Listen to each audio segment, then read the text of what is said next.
Mark Golding and the top brass of the PNP have secured one of the most significant wins in the party's recent history.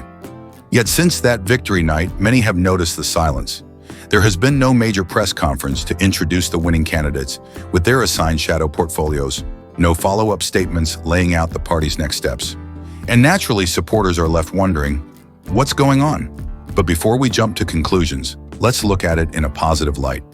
The leadership of the PNP could very well be taking these 2 weeks to carefully gather the facts, organize strategies, and assign responsibilities in a way that strengthens their role as the new parliamentary opposition. Rather than rushing to make pronouncements, they may be making sure that when they speak, their message is clear, united, and forward-looking.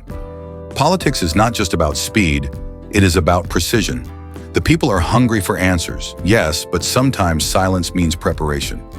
Behind closed doors, meetings are happening, plans are being shaped, and the PNP may be getting ready to step out with a team that is organized, effective, and ready to challenge the government on behalf of the Jamaican people.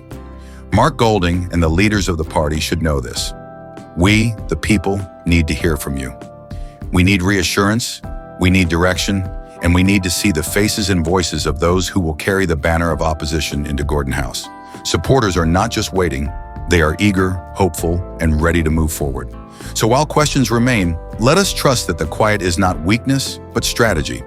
And when the PNP finally speaks, we expect nothing less than a strong, united front ready to lead the next chapter of Jamaica's political journey. This is Michy. Stay tuned for more updates.